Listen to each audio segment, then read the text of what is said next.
بسم الله الرحمن الرحیم.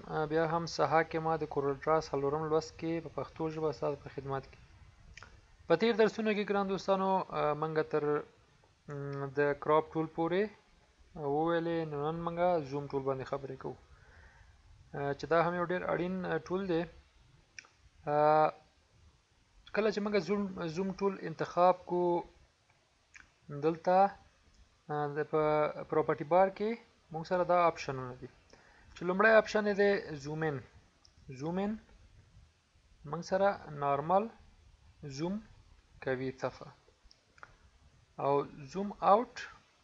که دا زوم اوټ زه وټاکم نو بیرته زوم کوي موږ ته. زوم ان مثلا دومره ځای ما سلیکټ که همغونه ځای موږ ته زوم که. دا خو یو نورمال. ورپسې څه شی دی چې دلته زه یو آبجکت دوه درې آبجکته لرم. مثلا یو دا آبجکت لرم، یو هم دا آبجکت لرم او یو موږ سره ټکست دی. که زه دا ټکست سلیکټ کړم او دلته زوم ته راشم نو د ځای نه که زه ورته وایم چې زوم ټو سلیکټډ،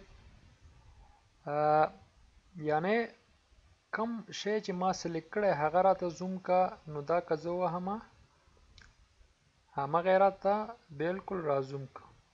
دا موږ سلیکټ کړی و، که دا زه وهم بیرته بک.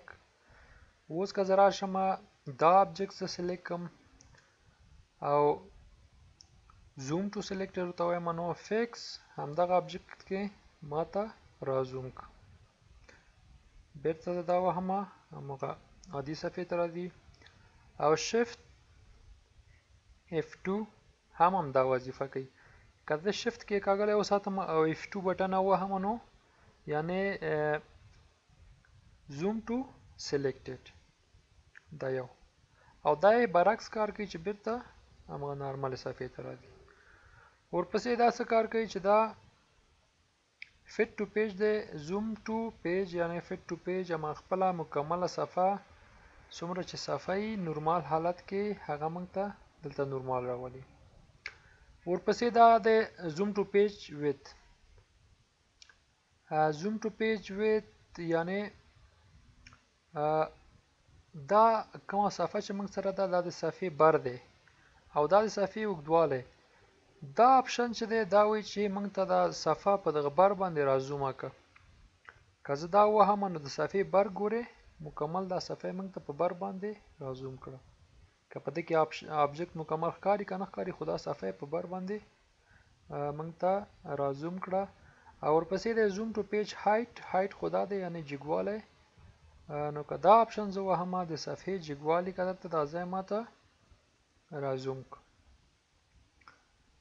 او په دې کې بعضې شارټکټ دي، مثلا F4 دی. F4 چې زه وهم فټ ټو پیج یعنی هم دغه پیج ماته، او F3 چې دی هغه زوم اوټ دی او F4 فټ ټو پیج.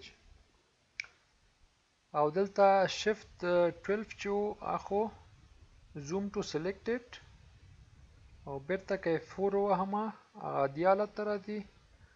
که دا آپشن دا آبجکت ما سلیکټ کړی و او زه شفت F2 وهم نو دا یې راته را زوم که بیرته F4 عادي حالت. دا شارټکټ دي چې د کار په وخت کې ډېرې اړینې دي. او دلته که زه زوم ووهم په دې لومړی باکس کې هم همغه ټو فټ دا ټول آبجکت پکې فټ کېږي. هغه صفحه ماته راوړه ټو سلیکټډ او لکه څنګه چې دلته موږ ولوستل ټو پیج او ټو ویټ ټو هایټ 10% 50% زه ورته وایم دا صفحه ماته 800% را زوم که. نو دلته 8% کې خو دا په فیصدي په طریق هم موږ دا زوم کولی شو. او د سره یو بل آپشن بل دی چې پین ده یعنی پین ټول ده، هینډ ټول دی. پین دلته د پین ټول وایي خو اصل کې هینډ ټول هم په فوټوشاپ کې که تاسو آشنایي لرئ هینډ ټول ده، پین ټول. د سره موږ صرف دا خپل صفحه په دې شکل کته پورته کولی شو. که زه دا صفحه مثلا 400% را زوم کم نو بیا دلته ماته دا ضرورت پیښیږي چې زه په دې شکل نور اپشنونه نور خپل آبجکت هم پیدا کړم. نو دا یو لنډ درس د زوم ټول په اړه چې دا هم ډیر اړین ول. نو خدای دې وکړي چې دغه کې هم تاسو یو څه زده کړي وي. د 5م درس لپاره زموږ د یوټیوب چینل سبسکرایب کول مه هیروئ.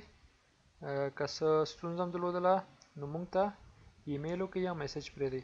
الله مو مل شه.